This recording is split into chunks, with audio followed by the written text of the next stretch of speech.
Hello, I'm Mrs. Lytle, and today I'm going to be reading you The Troll by Julia Donaldson, which is a slightly different take on the Three Billy Goats Gruff, so I hope you enjoy it.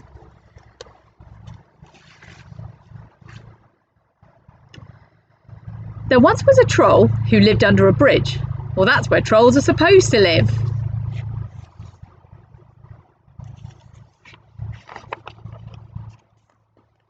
Meanwhile, far out to sea, there were some pirates who lived on a ship. Well, that's where pirates are supposed to live.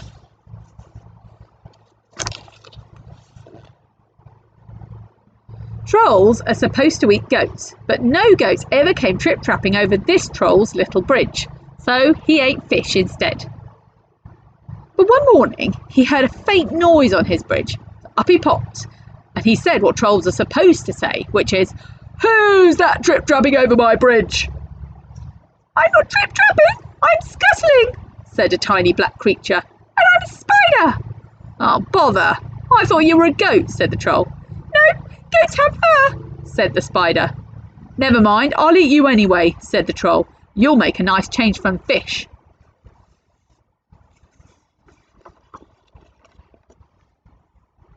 "Oh, please don't eat me," said the spider.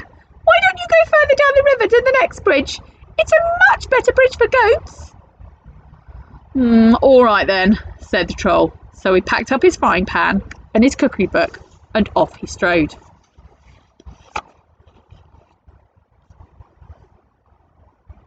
Pirates are supposed to dig for treasure, and these pirates had a treasure map with a rhyme on it. Between the palm tree and the rocks, 6 feet deep, lies a treasure box. They sailed and they sailed until they reached an island. "This is the spot," said Handkerchief. The pirates dug and they dug, but all they found was a grumpy mole. "It must be the wrong island," they said.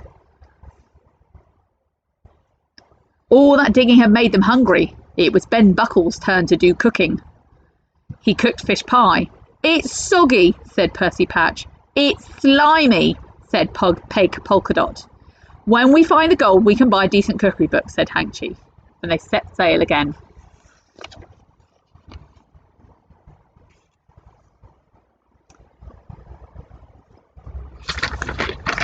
The troll was sitting under his new, middling-sized bridge, reading his cookery book.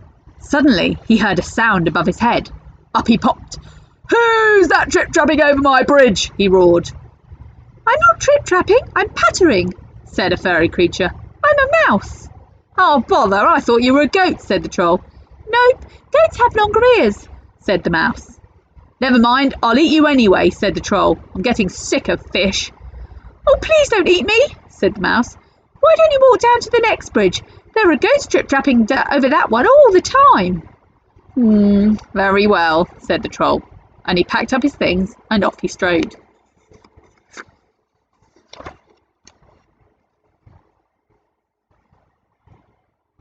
Meanwhile, the pirates had discovered another island. They dug and they dug, but all they found was a rusty old bucket with a crab in it. "It's the wrong island again," they said. That night Percy Patch did the cooking. He cooked fish soup. "It's bony," said Ben Buckle. "It's briny," said Peg Polka Dot.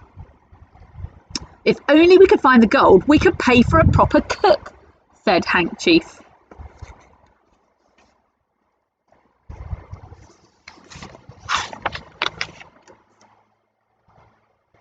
The troll was frying fish under his new big bridge when he heard a sound above his head.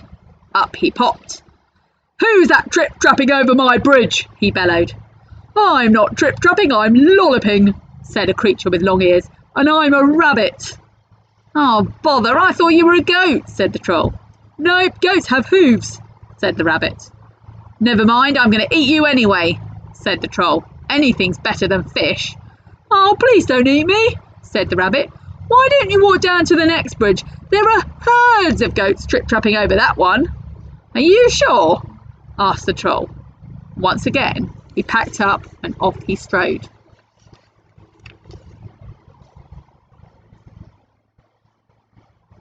Meanwhile, the pirates were digging on a new island. They dug and they dug, but all they found was an old Wellington boot with a nest of centipedes in. "We'll never find the right island," they said. That night it was Peg Polkadot's turn to do the cooking. She cooked fish cakes. "They're sticky," said Ben Buckle. "They're sandy," said Percy Patch. Hank Chief said nothing. He was too busy being sick over the side of the ship.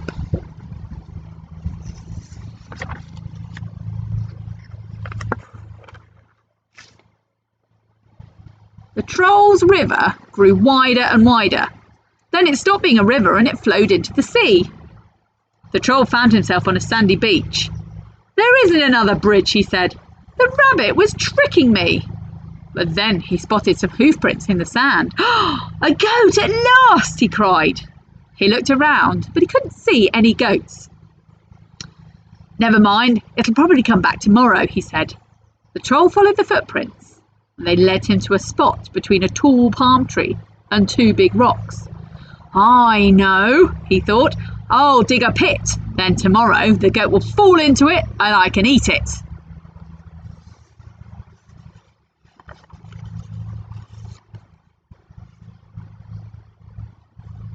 The Troll dug and he dug with his frying pan. Just when he thought the hole was deep enough, the pan hit something hard. It was a great big chest. "Perfect," said the Troll.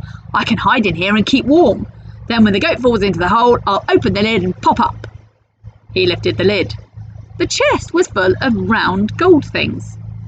"These are no use to me," he said, and he threw them all into the sea. Then he climbed into the chest and lay down. "Tomorrow I can have goat for breakfast instead of fish," he thought, as he drifted off to sleep.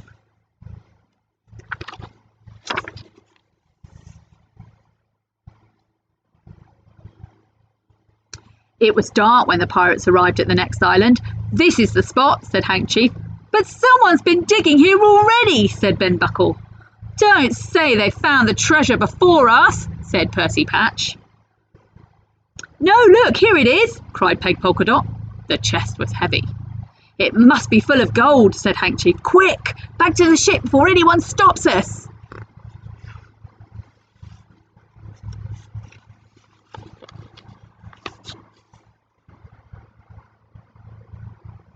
It was dark when the pirates arrived at the next island. Oh, no, it wasn't. The Troll was woken by a loud bang. "That's my breakfast falling into the hole," he thought. Why was the chest heaving and swaying? And why was the lid opening? Surely goats couldn't open lids.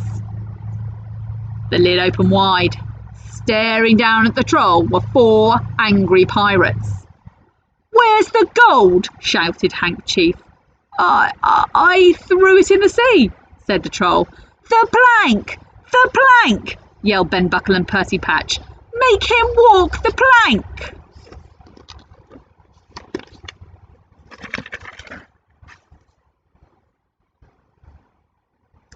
The next second, the pirates were pushing him onto it. "Who's that trip-trapping over my plank?" jeered Hank Chief. "I'm not trip-trapping, I'm shuffling," said the Troll in a very small voice. "And I'm a troll." He reached the end of the plank. His knees were knocking. "Jump!" yelled the pirates.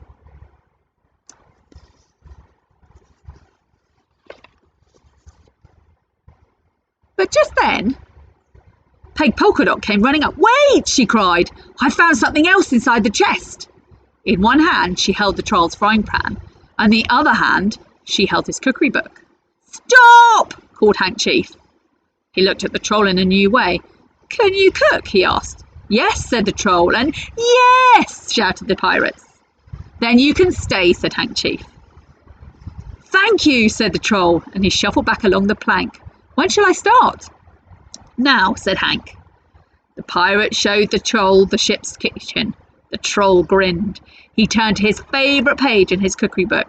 "Shall I make us a nice goat stew?" he asked. "Goat? Goat? But pirates don't eat goat," said Hank Chief.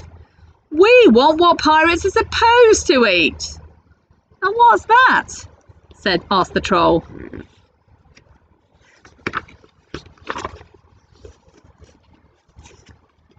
"Fish," said the pirate chief. The end. Thank you for listening, and goodbye until next time.